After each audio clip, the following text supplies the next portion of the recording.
Some topic that you and I know is near and dear to us.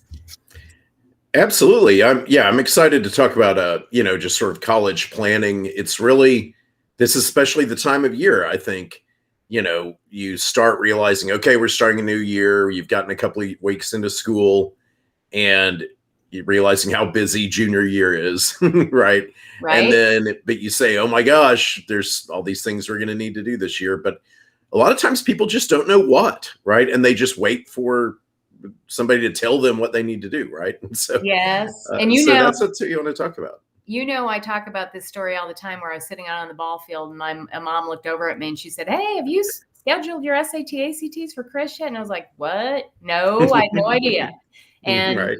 and there really is like this feeling of inadequacy or frustration, not even frustration, but confusion around, oh my gosh, what am I supposed to do? And how do I find out? And, and it doesn't need to be this hard, Bobby, as we know. It's really just having a plan in place. And a lot of times, you don't know where to start on that. So that's really what today's about. Right. Absolutely. Yeah.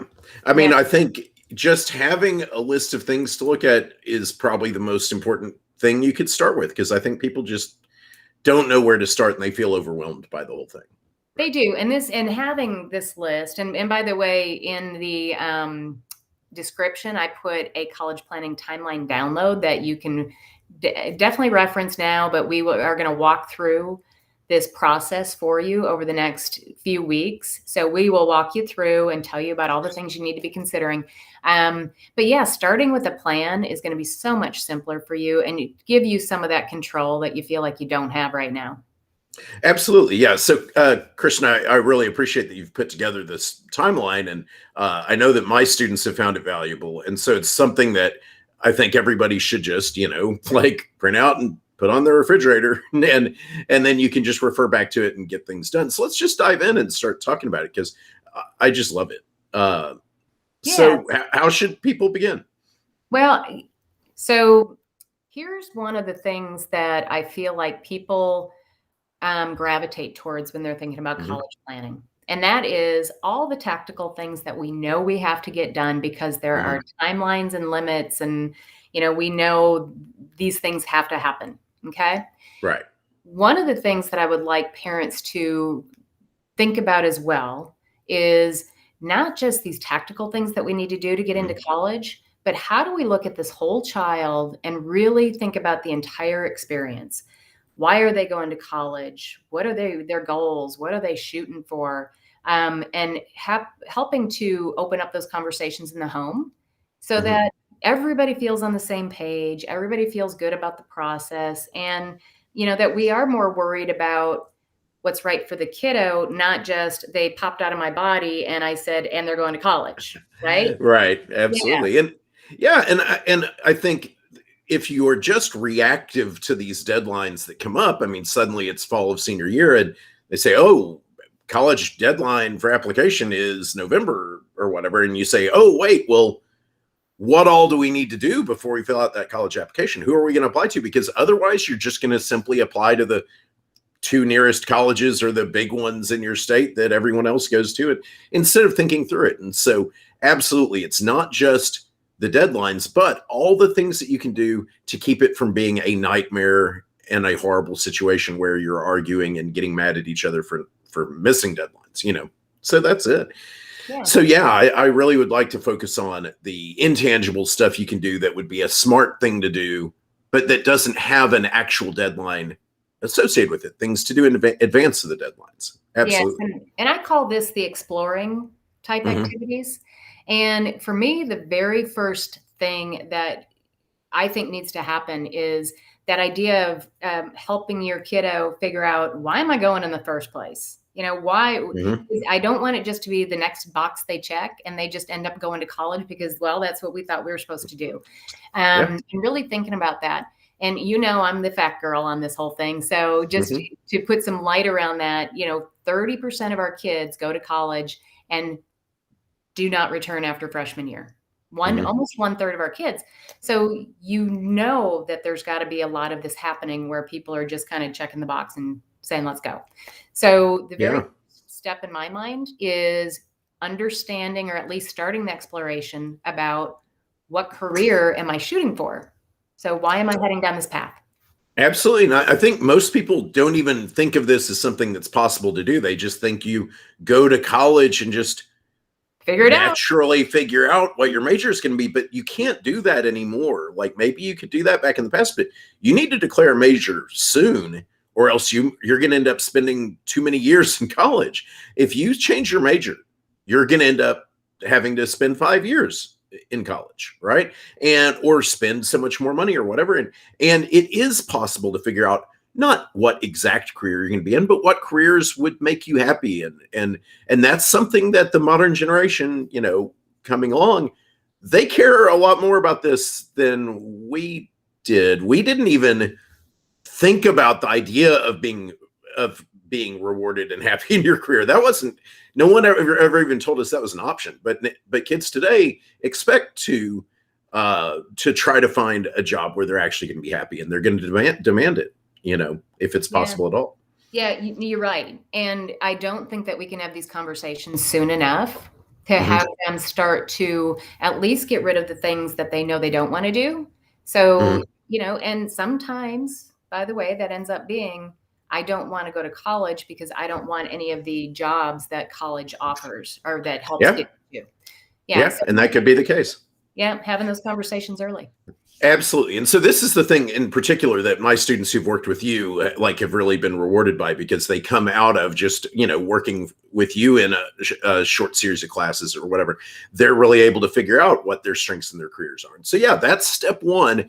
And you can't really do this process correctly without doing that. I think that's the most important thing, because then you can start looking at researching and seeing which colleges have the types of majors that would fit with your chosen, possible career paths and things like that. Yeah. And Bobby, that also is, you're bringing up the next step is really, again, another exploration activity is, I don't know what colleges even sound interesting. And it goes back to the small school versus the large school. Do I want to be close to home, far away? Is it important that they have a big football team? And really starting that exploration of what do I want and what schools are out there. Absolutely. I mean, there are so many colleges out there that people have never heard of. And so you've got to go and just kind of find, unusual different colleges just to see the variety of options that are out there, right? To realize that it's not just whatever school everybody, already goes to or whatever, Yes, absolutely. And then, one more exploration phase, and you hit on it a little bit before, during this fall of your junior year, is taking the Clifton Strengths Assessment, which is near and dear to my heart. That's not a have to have, but I think it's a great nice to have, is really helping your child understand how they're built, what energizes them, what their strengths are, so that they can build upon those strengths. Yeah, absolutely. I mean, when you had me take the Clifton Strengths Assessment last year, I mean, I certainly thought, gosh, if I had had this when I was in high school, it would have clarified a whole lot of things for me and maybe kept me from going into a couple of careers that I wouldn't have enjoyed. So, yeah, it would have been really interesting to know those things back then. And I'll tell you, that's the reason why I'm working with students this age, because I had the same feeling when I took mine. I was like, man, if I would have known earlier. And I was like, I can't not share this with this age group. It's just so important to know. For sure.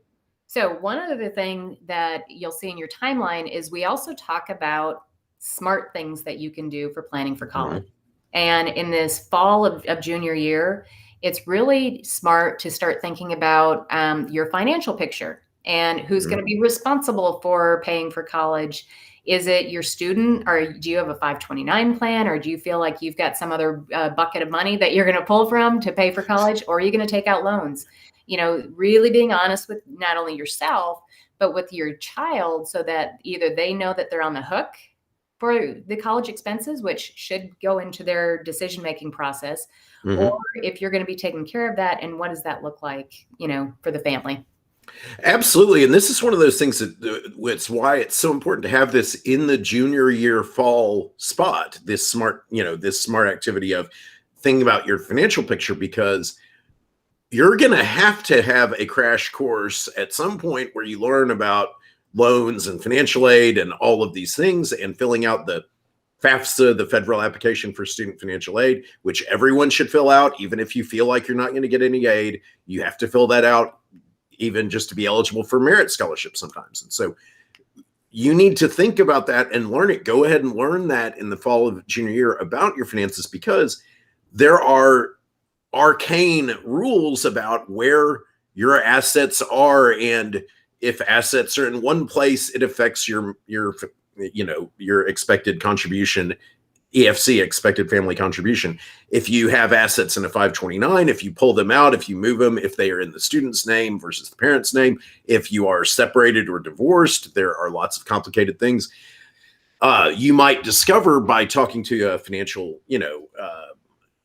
to a financial advisor that, oh, if I were to move these assets from here to there or something like that, that would completely change the financial picture. And so be aware, because there are, just like with tax planning, you can do college finance planning, but you need to do it junior year, because once that next year starts, that's, once you hit January 1 of senior year, that's the finances that's going to go on the FAFSA at the end of the year when you fill it out. So yeah, just be aware.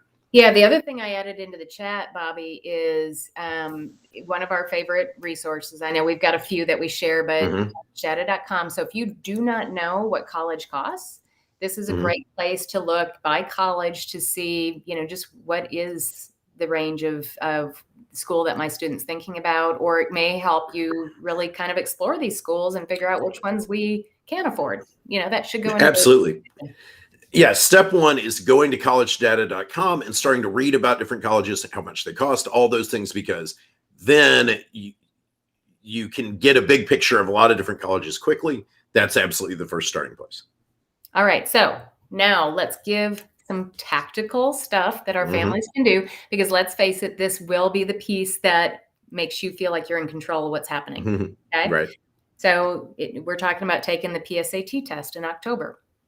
Sure. So yeah, in the fall of junior year in October, pretty much every junior in America is scheduled to take the PSAT test by their high school.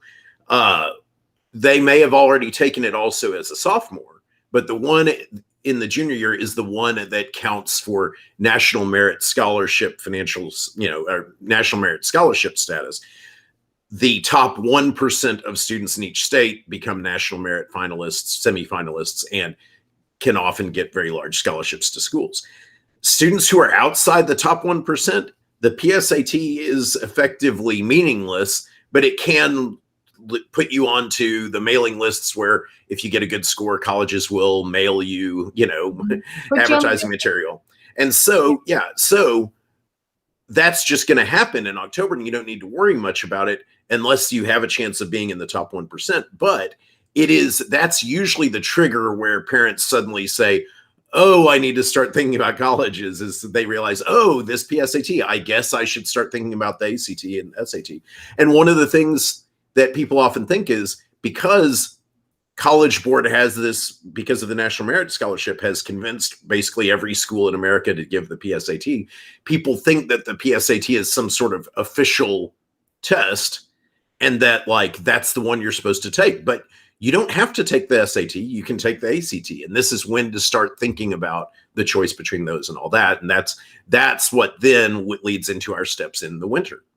Well, and I know in the high school that my kids went to, if you did well on the PSAT, they actually put you in a special study group for SAT. And, they helped you figure out that test. So. Yeah, absolutely. Over the years, PSAT scores, schools can use them to do different sorts of things for sure. And so yeah, you might, that is why you might want to start thinking about preparing sometime, preparing for the SAT and ACT, at this point as well. Yeah. Yeah. So really, you think about that fall of junior year, if you start the exploration phase, you're going to be ahead of the pack. The PSAT just happens at schools, right? Is there ever a exception to that, Bobby, or do all schools do that?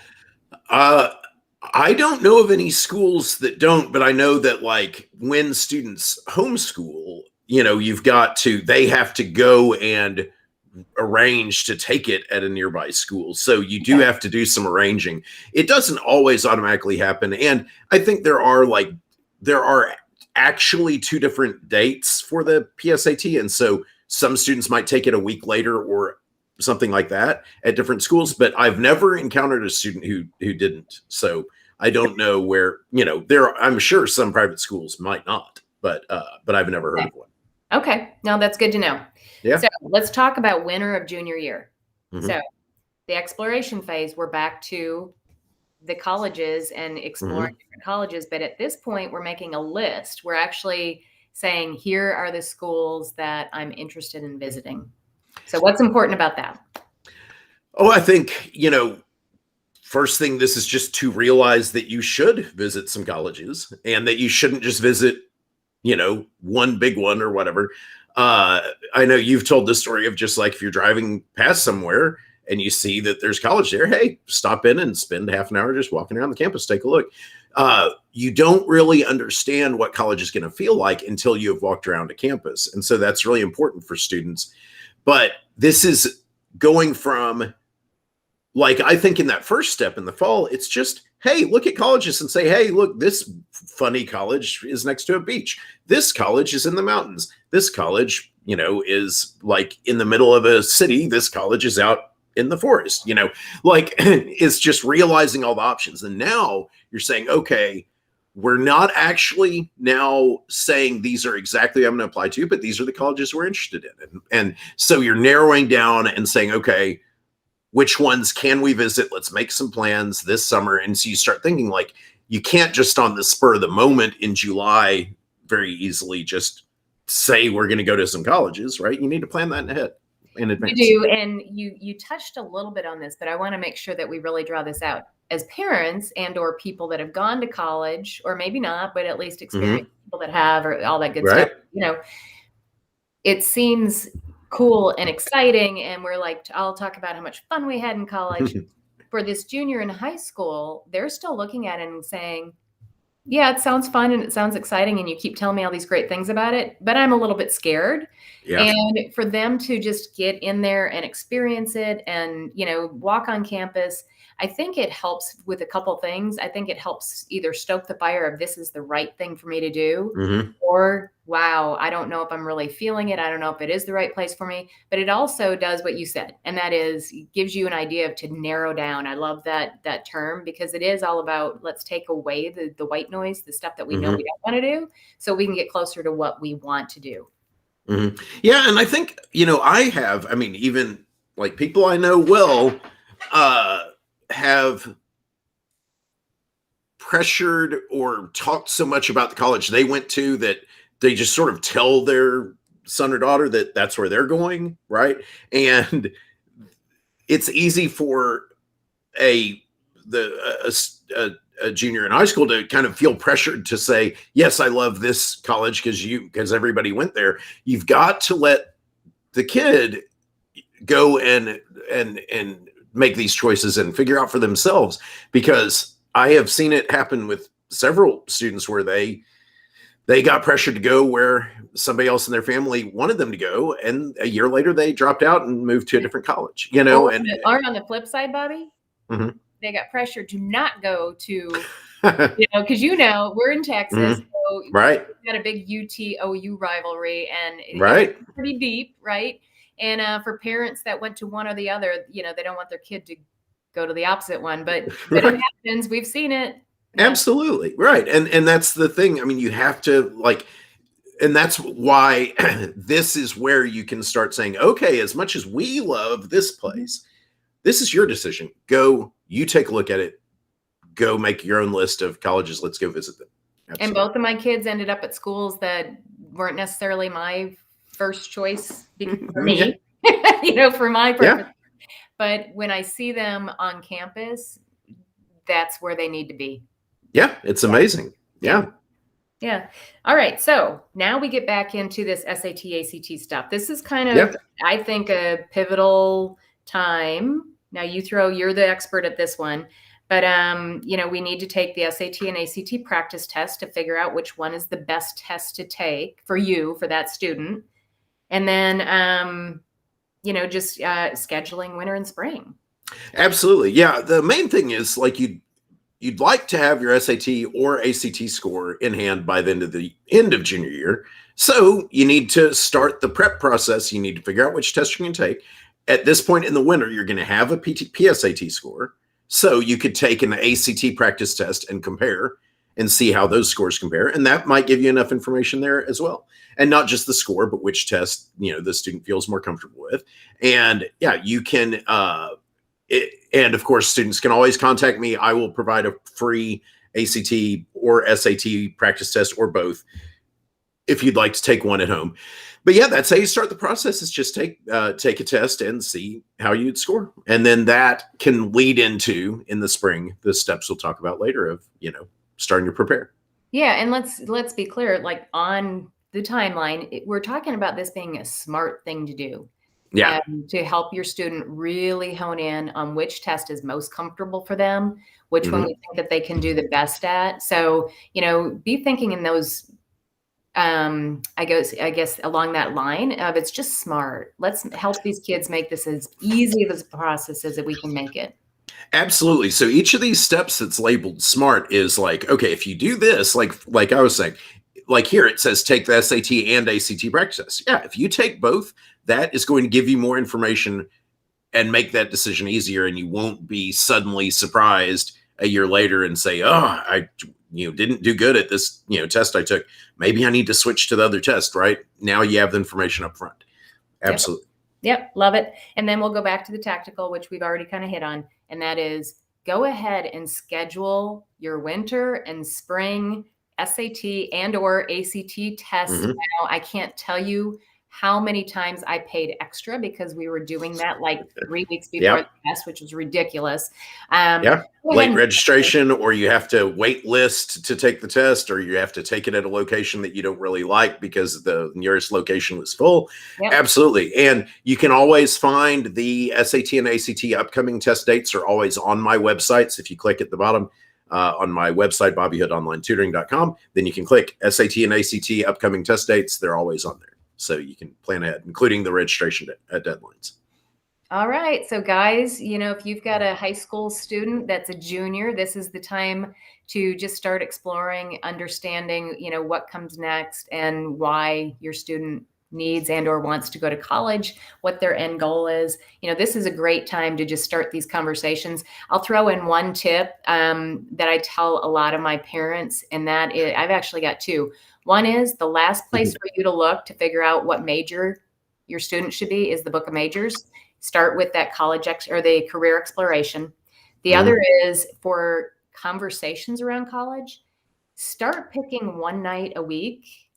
Maybe it's over dinner, maybe it's driving home from football practice, whatever the right time is, that's the only time that you talk about college planning. You know where I'm going with this, right? Kids get frustrated and they, that's the only conversation that happens in the house during this time.